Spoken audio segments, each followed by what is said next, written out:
Bonjour, c'est Thibault Lambert et vous écoutez Code Source, le podcast d'actualité du Parisien.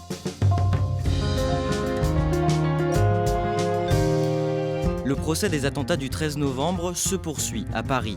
Pendant près d'un mois et demi, jusqu'au vendredi 15 avril, la Cour d'assises spéciale a consacré ses débats à toute la période allant de la fin de l'été 2015 jusqu'au soir des attaques. Les enquêteurs et les 14 accusés présents à l'audience ont été interrogés sur l'organisation de ces attentats et le déroulé précis de cette soirée qui a fait 130 morts à Paris et Saint-Denis.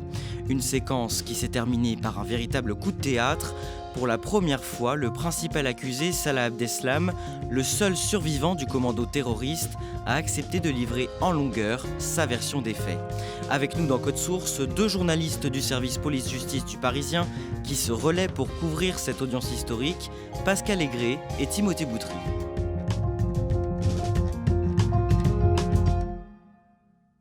On a choisi de commencer cet épisode le mardi 15 mars. Salah Abdeslam est interrogé ce jour-là sur 5 voyages en voiture qu'il aurait effectués entre les mois d'août et octobre 2015. Il est accusé de s'être rendu en Allemagne et en Hongrie pour aller chercher plusieurs djihadistes, dont des membres du commando terroriste, et pour les ramener en Belgique. Pascal Aigret, décrivez-nous l'attitude de Salah Abdeslam ce jour-là pendant l'audience. Moi, je le qualifie d'insolent, de provocateur, d'arrogant. Ça fait monter une sorte de tension dans la salle d'audience. On a l'impression que le président se laisse un petit peu dépasser même. Il se prend plein de réflexions du genre est-ce qu'on ne peut pas faire une petite pause, lui demande Salah Abdeslam. Il va jusqu'à dire à une avocate de partie civile qui lui pose une question ça y est, est-ce que vous avez accouché ? L'atmosphère va finir par vraiment dégénérer finalement. À 2 reprises pendant l'audience, la salle répond de manière ironique aux provocations de Salah Abdeslam par des applaudissements. La première fois, personne ne relève, ni la défense, ni le président, dont c'est le rôle. Et il y a même une deuxième salve d'applaudissements et des échanges vraiment aigre-doux entre le président et un avocat de la défense qui cherche à parler et dont le président n'ouvre pas le micro. Un enchaînement comme ça d'incidents qui crée une très très forte atmosphère de tension. Et cette atmosphère très tendue aboutit à un incident surprenant en fin de journée. Toute la défense décide de quitter la salle d'audience. On est à un moment du procès où on a vraiment le sentiment d'un manquement ce jour-là du président à son devoir de police de l'audience, plus globalement d'une fatigue générale en fait. Le jeudi 17 mars, 3 autres accusés, Oussama Krayem, Sofiane Ayari et Mohamed Bakali, refusent de répondre aux questions de la Cour. Pascal Aigret, ce silence de certains accusés depuis des mois et le comportement de Salah Abdeslam finissent par beaucoup peser sur ce procès. À ce moment-là du procès, pour les parties civiles, c'est un peu un coup dur, en fait. À quoi bon ? C'est ce que me dit le père d'une victime du Bataclan, qui se réveille le matin, il regarde la photo de sa fille et il revient quand même au procès, mais en se disant « mais bon, à quoi ça sert, en fait ?» Un autre qui tient une chronique quotidienne, ce jour-là, écrit une chronique très triste en disant qu'il se demande finalement si tout ce procès a un sens. Voilà, donc ça perturbe tout le monde et ça crée beaucoup de frustration. Le mardi 22 mars, c'est au tour de Mohamed Abrini, 37 ans, le deuxième accusé le plus important de ce procès, d'être interrogé. Timothée Boutry, son audition sur les préparatifs des attentats tombe le jour d'un triste anniversaire. Oui, le 22 mars, c'est le jour des attentats de Bruxelles, qui se sont déroulés le 22 mars 2016, qui ont été perpétrés par la même cellule en fait. Évidemment, c'est important parce qu'en plus, Mohamed Abrini avait un rôle dans ces attentats de Bruxelles. C'est le fameux homme au chapeau qu'on voit à l'aéroport de Zaventem, en train de pousser une valise remplie d'explosifs. Alors il renoncera à faire sauter sa valise ce jour-là, mais évidemment, l'audition de Mohamed Abrini ce jour-là est extrêmement symbolique. Comment se passe son interrogatoire ce jour-là ? D'emblée, il fait un aveu majeur, puisqu'il dit « j'étais prévu pour le 13 ». On se doutait bien qu'il avait un rôle majeur, et là, il dit « oui, j'étais prévu pour être membre du commando ». Donc c'est effectivement extrêmement important, parce que c'est la première fois qu'il le reconnaît et qu'il le dit aussi clairement. Et il promet de donner des détails un peu plus tard, c'est ça ? Il fait un peu du teasing, puisqu'il dit « moi, je serai entendu précisément sur les événements du 13 novembre, et j'en dirai plus à ce moment-là ». Et même le président, à la fin, sourit et dit « on espère que vous serez dans ce même état d'esprit à ce moment-là ». Mohamed Abrini donne aussi ce jour-là des informations sur le coordinateur présumé des attentats, Abdelhamid Abaoud, mort, on le rappelle, pendant l'assaut des forces de l'ordre à Saint-Denis, quelques jours après le 13 novembre. Oui, au détour d'une question, il raconte que, alors il n'a pas la date exacte, fin août, début septembre, plus probablement début septembre, il a rencontré Abdelhamid Abaoud. Abdelhamid Abaoud, on sait qu'il est impliqué dans l'attentat du Thalys, et après il disparaît complètement des écrans radars jusqu'au 12 novembre, et lui dit comme ça, ah bah oui, moi je l'ai vu à Charleroi, et là, bah, on sait que assez tôt finalement, sans doute début septembre, il est déjà en Belgique et en train évidemment de préparer les attaques qui vont se produire. Les 23 et 24 mars, un enquêteur belge détaille par visioconférence le contenu de l'une des plus précieuses pièces à conviction de ce procès, un ordinateur retrouvé dans une poubelle à Schaerbeek, dans la banlieue de Bruxelles, le jour des attentats en Belgique. Les données de cet ordinateur ont été supprimées, mais les experts ont réussi à reconstituer l'arborescence de tous les dossiers dans le disque dur. 3 d'entre eux attirent à l'époque l'attention des enquêteurs. Un premier intitulé « Explosif », un deuxième intitulé « Cible ». Qu'est-ce qu'on retrouve dans le troisième, Pascal Aigret ? Il y a ce troisième fichier qui s'intitule 13 novembre. Il y a un sous-fichier qui s'intitule Groupe français, sans doute pour parler du Bataclan, et retrouve une image du Bataclan. Et puis il y a 2 autres sous-fichiers là, qui sont beaucoup plus mystérieux. Il y a un qui s'appelle Groupe Métro. Donc on sait aujourd'hui qu'il n'y a pas eu d'attaque dans le métro, mais c'est une question du procès de savoir si quelque chose était prévu finalement dans le métro parisien. Puis un 5e sous-fichier qui s'appelle le groupe Schiphol, du nom de l'aéroport d'Amsterdam, qui suggère que quelque chose devait se passer dans cet aéroport. Et ce qui sera vérifié plus tard, c'est que 2 des accusés se sont effectivement rendus le 13 novembre 2015 à Schiphol. Et donc cet ordinateur, il permet de savoir à quel moment la date et les cibles des attentats ont été décidées, c'est ça ? Ce qui est certain, c'est que la création de ce fichier 13 novembre, ça date du 7 novembre. Donc à minima, le 7 novembre, la cellule terroriste a choisi la date du 13 novembre pour agir. Le lundi 28 mars, un enquêteur vient à la barre raconter les ultimes préparatifs de ces attentats, quelques jours avant les attaques. Ce qu'il explique, c'est que finalement, ils ont déterminé qu'il y a 14 téléphones qui ont été actionnés spécifiquement pour le 13 novembre et qu'il a été très difficile de travailler puisque finalement, ils n'en ont retrouvé que 2. Et c'est à partir de ça, de la téléphonie, qu'ils essaient de reconstituer en fait, les trajets pendant la journée, les trajets notamment des 3 voitures. Il y en a une qui bouge, c'est la Clio. Et cette voiture, elle fait un parcours assez significatif puisqu'elle va d'abord dans le 11e vers la place de la République. Elle fait une sorte de boucle par le 17e arrondissement et ensuite, elle s'en va vers Roissy. Donc la question, c'est que sont-ils allés faire à Roissy ? Est-ce que c'était un repérage en vue d'une attaque aussi ce jour-là ? Est-ce que c'était un endroit où ils sont allés récupérer du matériel dans un parking, dans une voiture ? On ne saura jamais. Mais en tout cas, l'hypothèse de Roissy cible comme Schiphol cible reste dans le dossier. Selon cet enquêteur, le Bataclan était probablement bien la cible principale du commando terroriste ce soir-là. Oui, ça c'est l'exploitation de la téléphonie d'un des téléphones qui montre qu'il y a énormément de recherches dans ce téléphone sur le Bataclan. Les horaires de la salle de concert, le plan de la salle de concert, qui est le groupe qui joue ce soir-là.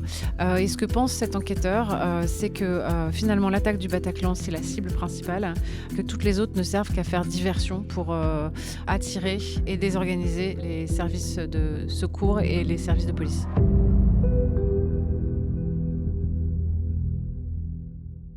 Le mardi 29 mars, Mohamed Abrini est interrogé comme les autres accusés, cette fois-ci sur son rôle dans les quelques jours qui précèdent les attentats. Et la Cour attend bien sûr qu'il développe ses aveux de la semaine précédente. Timothée Boutry, comment se passe le début de cette audition ? Il confirme que oui, il va bien détailler ce qu'il avait laissé entendre la dernière fois, à savoir qu'il devait bien faire partie des commandos du 13 novembre. Et il sort cette théorie que c'est suite à son renoncement que la cellule aurait fait appel à Salah Abdeslam. Voilà, donc c'est l'idée d'un terroriste par substitution. Ça suscite beaucoup de questions, on lui demande de détailler, et là, dès qu'on rentre dans les détails, Mohamed Abrini, il est beaucoup plus filandreux, mais disons que la thématique générale, c'est je devais en faire partie, j'ai renoncé, et on a pris Salah Abdeslam à ma place. Et donc selon lui, à quel moment est-ce qu'il se désiste ? Il fait partie de ce que lui-même appelle le convoi de la mort, c'est-à-dire c'est le voyage des 3 voitures qui ont à leur bord les futurs membres du commando, qui partent de Belgique pour rejoindre la région parisienne. Une fois arrivé le soir en région parisienne, c'est là qu'il va dire que non, il se désiste et qu'il va repartir en fait. Voilà. C'est comme ça que lui décrit la manière dont ça s'est passé. Comment réagit l'accusation à l'écoute de cette version ? L'accusation est sceptique. On s'étonne qu'il ait pu se désister de manière si tardive. L'avocat général dit pour une opération aussi importante, on ne va pas se contenter de quelqu'un qui hésite. En plus, on lui soumet l'existence d'un testament qu'il avait écrit, comme le font souvent les terroristes de l'État islamique. Il dit oui, mais enfin j'ai écrit ça comme ça, c'était pas sérieux. Donc vraiment, l'idée c'est de dire votre version, on la croit pas vraiment et on pense que vous voulez aller jusqu'au bout, jusque beaucoup plus tard que ce que vous êtes en train de nous raconter. Cette version livrée par Mohamed Abrini, elle est plutôt favorable à Salah Abdeslam. Par nature, lui, il dit non, mais Salah Abdeslam, il devait être en Syrie à ce moment-là, donc il n'était pas prévu. Mais finalement, il a dû obéir à son grand frère. Mais moi, il ajoute, j'étais sûr qu'il ferait rien. Évidemment qu'il a renoncé à déclencher sa ceinture. C'est pas parce qu'elle a dysfonctionné qu'il s'est rien passé. Il dit, moi, le soir du 12 novembre, j'ai vu tous les membres de la cellule, j'ai vu qui était déterminé et qui ne l'était pas, et Salah Abdeslam ne l'était pas. Le lendemain, Salah Abdeslam est interrogé à son tour sur les quelques jours qui précèdent les attentats. Il peut donc répondre à la version livrée par son ami d'enfance Mohamed Abrini. Mais au début de l'audience, Pascal Aigret, il choisit de se taire. Il se lève, tout le monde s'attend à ce qu'il saisisse la perche quelque part que lui a tendue Mohamed Abrini. Et non, il dit aujourd'hui, finalement, j'ai décidé de faire usage de mon droit au silence. Et là, c'est vraiment un énorme soupir, de stupéfaction, de dépit qui jaillit de toutes les salles d'audience qui sont destinées au procès. Un énorme sentiment de déception. Et ce dépit se lit sur le visage du président qui fronce les sourcils et qui dit alors ça, ce n'était pas du tout prévu. Timothée Boutry, maître Claire Josserand-Schmitt s'avance devant le box pour poser des questions malgré tout à Salah Abdeslam. D'abord, rappelez-nous qui est cette avocate. Alors c'est une avocate qui défend notamment l'Association française des victimes du terrorisme, la FVT, donc elle a une grande connaissance de cette matière-là.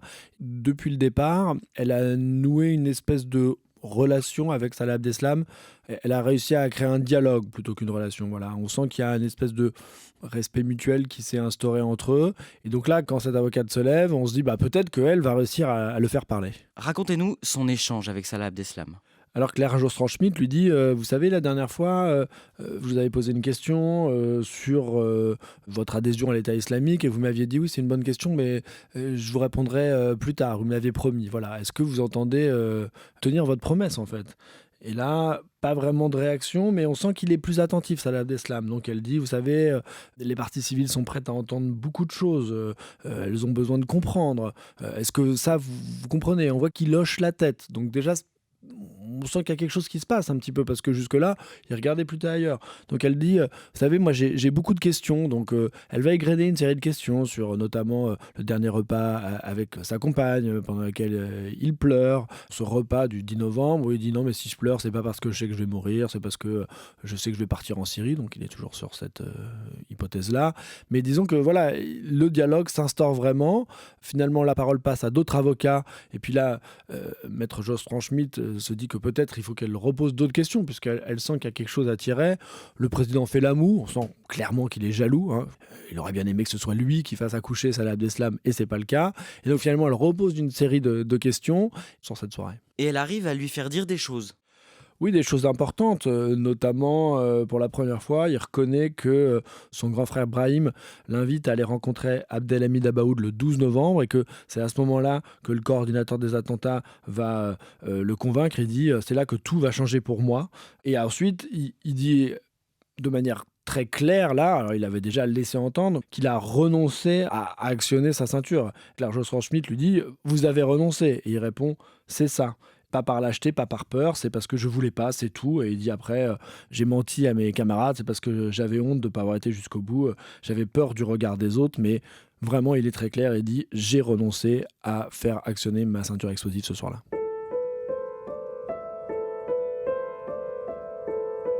On fait un saut dans le temps le mercredi 13 avril. Salah Abdeslam doit être interrogé pour la dernière fois sur les événements qui l'ont conduit à cette soirée du 13 novembre 2015. Son ami d'enfance Mohamed Abrini est interrogé juste avant lui. Il confirme une nouvelle fois qu'il a demandé à un taxi parisien de le ramener en Belgique dans la nuit du 12 au 13 novembre. Il dit qu'il a découvert avec étonnement que les attentats étaient en cours le soir du 13 novembre alors qu'il était dans un café pour regarder le match France-Allemagne, puis il explique qu'après cela, il a rejoint une planque de la cellule terroriste en Belgique. Pascal Aigret, l'interrogatoire de Mohamed Abrini se termine, reprise de l'audience vers 18h15. Le président demande à Salah Abdeslam de se positionner devant le micro. Et alors bizarrement, le micro est plié en deux vers le box. Donc on voit Salah Abdeslam se lever, triturer le micro. On entend, il est fatigué, il parle du micro. Il a l'air plutôt détendu, calme. Il est presque souriant. Pour cet interrogatoire, on sent qu'il s'est presque apprêté. Il a les cheveux gominés en arrière. Sa barbe est bien taillée. Il est très chic. Il a un polo gris et blanc rayé et une sorte de marinière. En le voyant manipuler le micro, le président dit c'est bon signe. Et Salah Abdeslam dit oui, aujourd'hui, je vais m'exprimer. J'ai choisi de parler. Donc là, c'est presque l'effet inverse de la fois d'avant. C'est-à-dire que tout le monde est surpris qu'il sorte de son silence. Et d'emblée aussi, il dit qu'il va s'exprimer, y compris sur les périodes qui intéressent la Cour, c'est-à-dire sa nuit du 13 novembre. Qu'est-ce qu'il dit d'abord sur son rôle dans la préparation des attentats ? Comment c'est venu ? Il explique qu'il a fini par savoir que son frère Brahim, son frère aîné, n'était pas allé en Turquie mais en Syrie, que Brahim lui a dit à peu près à l'été 2015, que lui, à ce moment-là, il a réfléchi, il avait très envie de partir en Syrie à son tour, donc il demande à son frère de l'aider à trouver un passage, et que finalement, son frère lui dit non, toi, il vaut mieux que tu restes, parce que c'est compliqué en ce moment de passer, qu'il y a beaucoup de bombardements, tu restes avec moi en Belgique et tu m'aides à travailler. Donc, lui, il explique que finalement, quand il va chercher des membres du commando en Hongrie et en Allemagne, c'est pour aider son frère. C'est assez ambigu parce qu'il ne dit pas « je sais que c'est des futurs combattants qui vont perpétrer les attaques avec nous ». Que finalement l'attaque en elle-même, il l'apprend que le 12 novembre et qu'Abaoud veut le convaincre de participer aux commandos qui vont attaquer Paris. Il avait déjà évoqué au cours de l'instruction cette rencontre avec Abdelhamid Abaoud le 12 novembre, la veille donc des attentats, mais cette fois-ci, il en livre les détails. Selon lui, c'est la première fois qu'il le revoyait depuis son départ en Syrie. Comment se passe la rencontre selon sa version ? En fait, il est conduit par son frère Brahim dans une planque à Charleroi et Abdelhamid Abaoud lui explique donc qu'il va y avoir une attaque en France et lui dit toi, il faut que tu en fasses partie, tu porteras une ceinture explosive, tu iras à l'endroit qu'on te désignera et tu te feras exploser. Il dit qu'il est choqué, qu'il dit à Abdelhamid Abaoud qu'il n'est pas prêt, que c'est pas... Il répète plusieurs fois, j'ai senti que j'étais pas vraiment prêt pour ça. Abaoud lui aurait dit, mais tu comprends, si tu vas en Syrie, de toute façon, tu risques de te faire attraper sur le trajet. De toute façon, tu termineras en prison. Donc, autant que tu viennes participer avec nous à une action kamikaze. Quelques heures plus tard, il part donc avec les autres membres du commando dans ce fameux convoi de la mort. 3 voitures qui partent des planques belges jusqu'aux appartements loués en région parisienne. Timothée Boutry, à l'audience, Salah Abdeslam livre sa version de la soirée du 13 novembre 2015. Ce qui est le plus important, c'est qu'il développe cette idée selon laquelle on va lui assigner une mission qui est donc d'abord de déposer les membres du commando terroriste du Stade de France. Et ça, on sait qu'il va le faire parce que c'est totalement établi. Il conduit la voiture, il dépose les 2 Irakiens et Bilal Hadfi qui vont se faire exploser aux abords du stade. Et qu'ensuite, la mission qui lui a été confiée, c'est de se faire sauter dans un bar du 18e arrondissement. Alors, c'est pas un élément totalement inédit puisque ça apparaît quelque part dans le dossier, mais jusque-là ça n'avait pas du tout été étayé ni développé. Et là il dit non mais voilà, ma mission c'était ça. Donc là pour la première fois il décrit cette scène. Une fois qu'il a déposé le commando, il reprend sa voiture et il reroule vers Paris, il s'arrête, un endroit qu'on ne connaît pas, et il dit là je vais aller dans un bar du 18e arrondissement, je rentre, je commande une boisson, mais je vois qu'il y a des gens en train de rigoler et de danser et je vais pas le faire en fait, et donc je ressors très vite, je suis dans un état un peu hagard de sidération, je reprends ma voiture, je roule, elle tombe en panne, donc je me stationne tant bien que mal, donc là c'est la place Albert Kahn dans le 18e arrondissement, donc c'est là où on va retrouver cette voiture, et il dit je sors, gère un peu, je vais acheter un téléphone et je vais contacter mon ami Mohamed Amri pour lui demander de me ramener. C'est vraiment aujourd'hui sa version de la soirée du 13 novembre. Il précise qu'il a renoncé à se faire sauter, je cite, par humanité. La suite de son parcours ce soir-là est connue. 2 personnes qui sont aujourd'hui sur le banc des accusés, Mohamed Amri et Hamza Hatou, font la route depuis la Belgique pour venir le chercher. Ils repartent immédiatement vers Bruxelles le 14 novembre au petit matin. Timothée Boutry, Salah Abdeslam raconte à l'audience le moment où il retrouve les autres membres de la cellule terroriste dans une planque. Il va dire qu'ils sont surpris de le voir arriver, notamment l'un des frères El Bakraoui, un des grands organisateurs des attentats depuis la Belgique, en disant mais qu'est-ce qui s'est passé ? Pourquoi tu l'as pas déclenché ? Pourquoi t'as pas pris un briquet si elle marchait pas ? Voilà, donc ils sont quand même un peu sidérés parce que pour eux, Salah Abdeslam est mort et voilà, ils le voient arriver et ils perçoivent évidemment aussi que ça va être un vrai problème de sécurité puisque Salah Abdeslam va très vite devenir l'homme le plus recherché d'Europe, mais il va continuer à être pris en charge par la cellule et il va aller de planque en planque jusqu'à son arrestation en mars 2016. Après plusieurs heures d'interrogatoire, l'audience est suspendue vers 21h. Timothée Boutry, vous qui suivez ce procès depuis le début, qu'est-ce que vous vous dites à ce moment-là ? On se dit qu'on a vécu un moment d'audience. La version de Salah Abdeslam sur ce qui s'est passé le 13 novembre, en fait, on l'attend depuis le départ, on ne l'a jamais eu. Dès la sortie, les parties civiles manifestent leur scepticisme. On y adhère pas, mais en tout cas, on a eu la version de Salah Abdeslam. L'interrogatoire de Salah Abdeslam se poursuit le lendemain et cette fois-ci, il répond notamment aux questions de l'un des avocats généraux qui représente l'accusation dans ce procès. Oui, en fait, ça va être son contre-interrogatoire, si je puis dire, puisque là, il a juste répondu aux questions de la Cour. Donc, d'emblée, Nicolas Braconnet dit en fait, c'est assez facile de choisir le moment où l'on parle parce que ça permet de s'adapter au débat. En fait, sous-entendu, vous prenez la parole en dernier, vous savez tout ce qui s'est dit, donc vous allez ajuster ce récit par rapport à ces éléments-là. C'est un peu ce qu'il lui dit. Il lui dit notamment, vous dites que vous vous engagez que le 12 novembre, mais sauf que dès le 10, vous créditez votre compte en banque et vous participez à la location des voitures. Évidemment, vous l'avez fait avant, donc vous ne vous êtes pas engagé de manière si tardive. Mais même à la fin, l'avocat général lui dit, vous savez, on a des éléments, on a des billes, que vous ayez renoncé ou non, finalement, c'est important pour vous, mais pour nous, c'est pas si important parce que c'est pas ce qui est décisif pour établir votre rôle lors de cette soirée-là. Pascal Aigret, Salah Abdeslam est ensuite interrogé par les avocats des parties civiles. Comment ça se passe ? Ce jeudi soir-là, les parties civiles ont vraiment tellement de questions à poser que c'est un florilège de questions qui partent un petit peu dans tous les sens, notamment sur la question de la cible de ce bar du 18e dont tout le monde aimerait connaître la localisation. Mais Salah Abdeslam n'est plus capable de le localiser. Il y a d'autres questions qui expriment du scepticisme face à sa version, à sa vérité, et notamment, mais pourquoi vous auriez eu une cible à frapper tout seul alors que tous les autres commandos, Bataclan, Terrasse ou Stade de France, ils étaient plusieurs.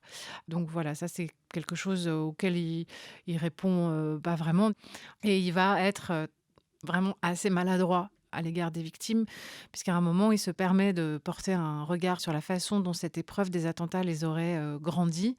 Et il a cette formule extrêmement maladroite qui qualifie les qualités qu'elles auraient trouvées comme des qualités qu'on n'achète pas au supermarché. Son audition s'achève le lendemain, le vendredi 15 avril. Comment il apparaît au cours de cet ultime interrogatoire ? C'est vraiment un Salah Abdeslam qu'on n'a jamais vu aussi calme, posé, appliqué à répondre aux questions. On est vraiment loin de l'image qu'il a pu donner à d'autres moments du procès, d'insolence, de provocation ou bien sûr de silence. L'interrogatoire se termine par les questions de la défense. Que dit Salah Abdeslam face à ses 2 avocats ? Le premier, maître Martin Vett, veut essayer de conforter sa version. On sent que Salah Abdeslam en a un petit peu assez. Alors il lui dit on va pas tout refaire. Et du coup, c'est l'autre qui enchaîne, maître Olivia Ronen. À un moment donné, elle va lui demander si finalement il regrette. Il redit non, je ne regrette pas d'avoir renoncé. Je ne regrette pas pour ces personnes, pour moi et pour ma famille. Et en parlant de sa mère et de son frère, il se met à pleurer. On voit donc Salah Abdeslam, à ce moment-là, essuyer ses larmes sur ses joues, très ému, comme on l'a jamais vu. Il termine en disant quelques mots pour les victimes. Il dit « Cette histoire du 13 novembre s'est écrite avec le sang des victimes. C'est leur histoire et moi j'en fais partie. Ils sont liés à moi et je suis liée à eux. » Et après, il leur demande pardon. Il leur présente ses excuses et ses condoléances. À ce moment-là, dans la salle, il y a un silence.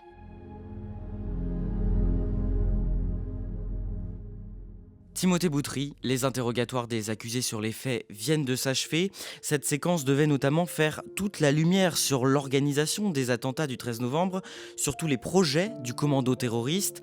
Ce procès peut-il encore permettre de connaître toute la vérité ? Non, je crois qu'il faut être clair, il y a des choses qu'on ne saura jamais. On a parlé de Schiphol, l'aéroport d'Amsterdam, et sachant que les deux accusés qui s'y sont rendus, Sofiane Nayari et Oussama Krayem, gardent le silence. Donc là, on peut que se poser des questions. Après, il y a quand même des éléments très solides au dossier. On a l'architecture générale en fait, de ces attentats. On sait par qui ils ont été préparés, comment ils ont été organisés, on sait comment ils ont été perpétrés évidemment. Mais on sait aussi qu'il y a des choses qui ne sont pas déroulées comme prévu, mais on ne sait pas exactement quoi. Et je pense qu'il faut qu'on accepte de faire le deuil de l'absolue vérité. Voilà, on sait beaucoup de choses. Cette séquence d'interrogatoire, elle a quand même été riche. Elle a permis d'avoir des éléments, mais elle restera aussi frustrante parce que trop de personnes ont gardé le silence.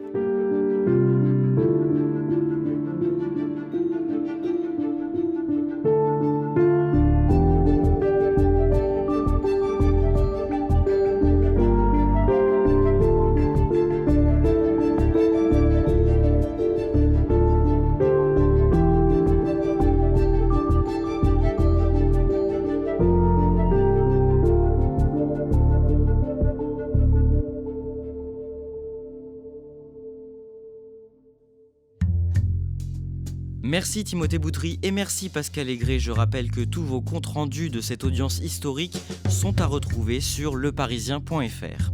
Cet épisode a été produit par Sarah Amni, Ambre Rosala et Raphaël Pueyo. Réalisation Julien Moncouquiol. Code Source, c'est le podcast d'actualité du Parisien. Nous publions un nouvel épisode chaque soir de la semaine. Pour n'en rater aucun, n'oubliez pas de vous abonner sur votre application audio préférée.